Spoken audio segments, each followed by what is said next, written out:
Hello, ladies and gents, and boys and girls, people of all sexualities and orientations, and welcome back to another Doctor Who review. And today's Doctor Who review, have I got a Doctor Who episode to review for you?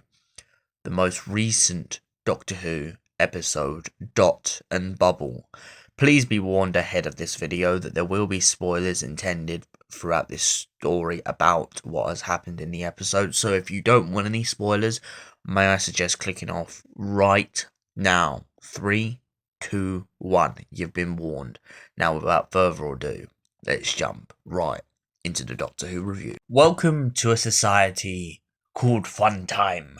A society where the rich and wealthy have carted away their children to a planet and locked them in a bubble society, living every day endlessly, hour after hour, charging a dot, basically their phone, through a device, and the rest of the time they party, have fun, get on with life, enjoy just being them, getting followers, getting popularity to make their friends, and most importantly, to have a social presence. Our story starts with an influencer in the far, far future known as Linsey. Linsey heads her way to work to do her normal daily routine. She goes to work to charge things up, and then she's going to enjoy the rest of her day. But on the way, things slowly show that they're not as they usually are in Fun Time. People have been going missing, and meanwhile, the bubbles have not been letting any of the influencers know that the creatures have been there.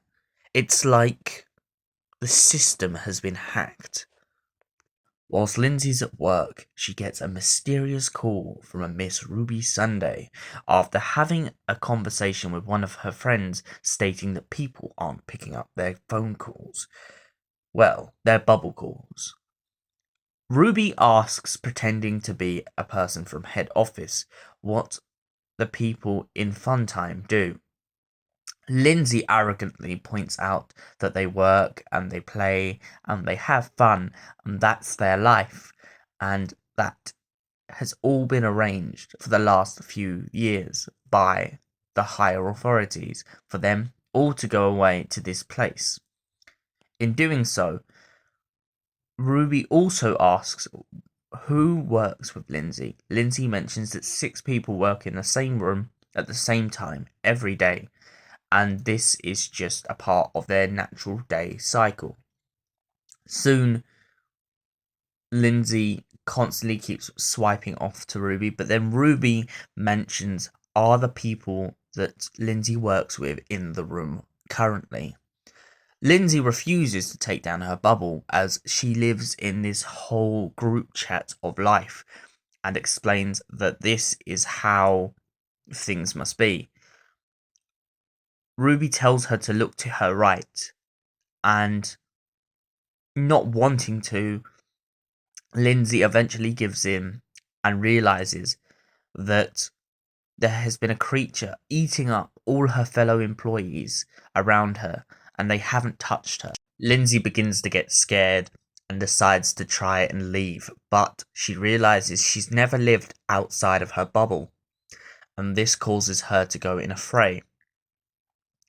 She eventually manages to leave the room using the bubble, but soon learns that the whole world that she lives in has slowly been taken over by these bugs, by these creatures, by these slugs, and that they have been taking her friends away, one by one.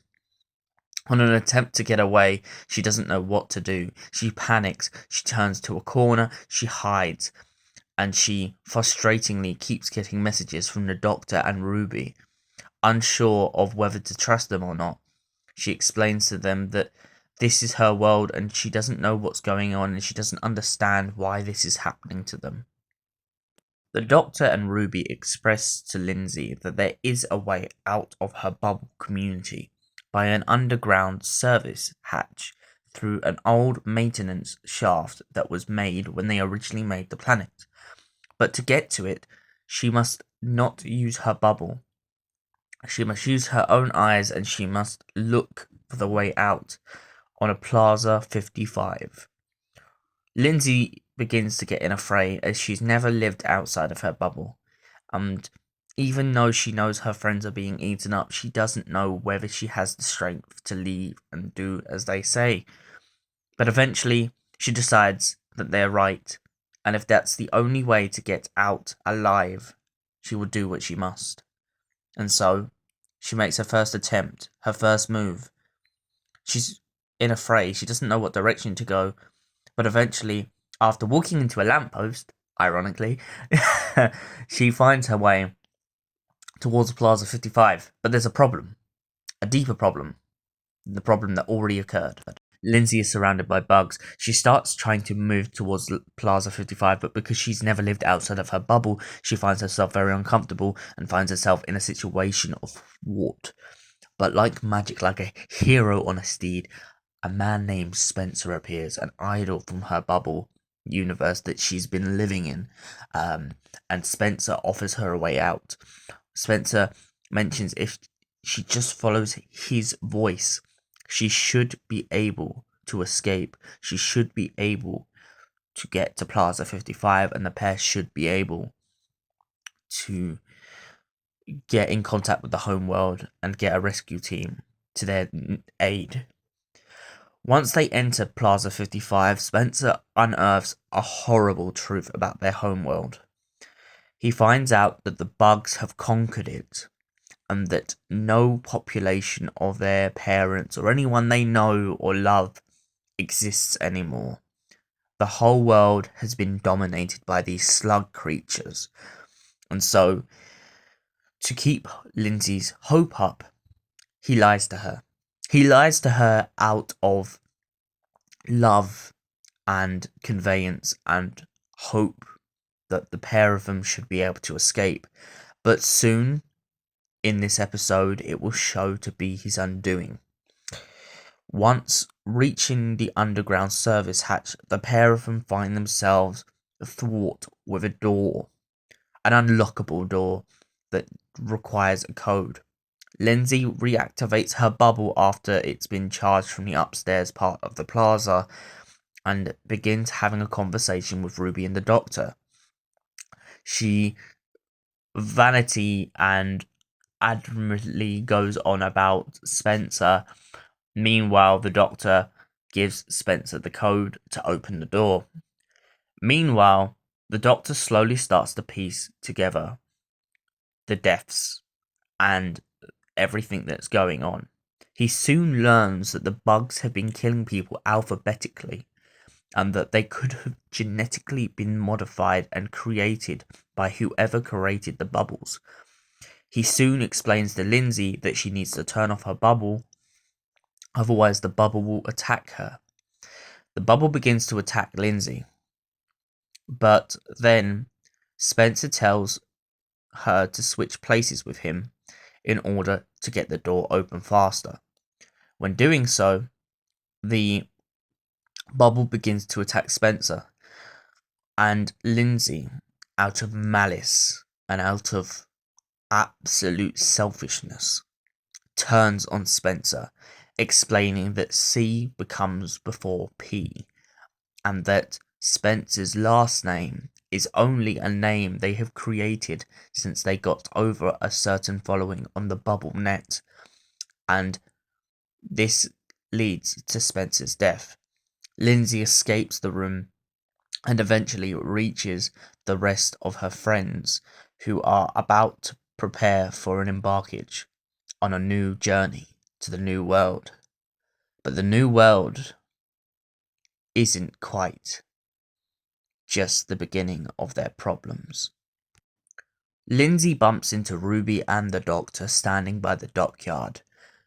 The Doctor asks what happened to Spencer, and Linsey arrogantly lies and mentions that he had to go back and save other people, not the fact that she just left him to die. The Doctor, unbeknown to this, offers Linsey and her friends a new way out, a way off of the planet, an escape from the bugs and slugs that have taken over their society. He offers a way forward, hope in this endless, bitter wilderness they have been left in. But they refuse. They refuse on their racist ways, and on their arrogance, and on their pompous uptightness to understand what they're being given.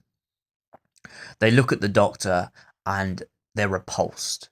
They're repulsed by his nature, by his appearance, and most importantly, they're repulsed because they see him as a magician, a trickster, a liar, a jester.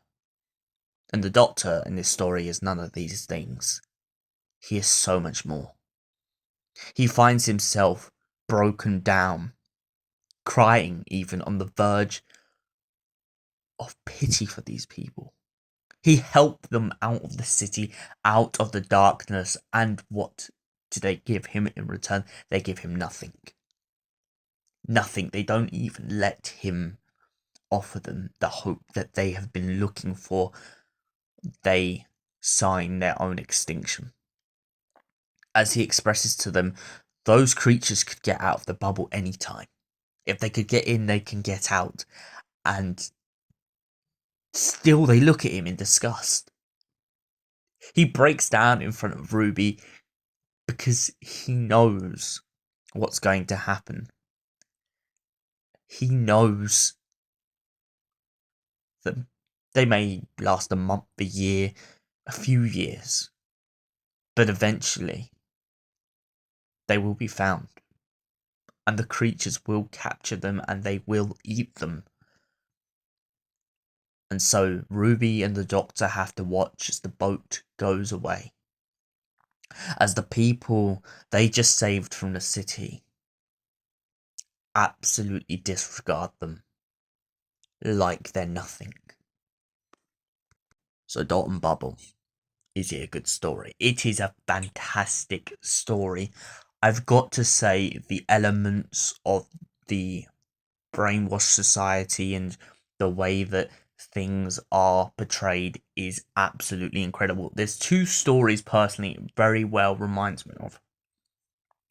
One is the Macra Terror, and the other one is Paradise Towers. Two societies built on a colony living day after day, hour after hour, in such an enclosed society. And I just honestly have got to say, Russell T Davies, you absolute genius. This story is absolute gold. Linsey's betrayal, and her reactions and her kind of pompous reactions to the Doctor and Ruby, because they're not people of money, they're not people of her class, as she may come out with. I love the way that's portrayed in this story, and for that reason, I give Dot and Bubble a 10 out of 10. Thank you for watching, and we will see you in the next Doctor Who review. But until then, stay beautiful, stay vigilant, and keep travelling. Thank you, everyone, for watching. Goodbye.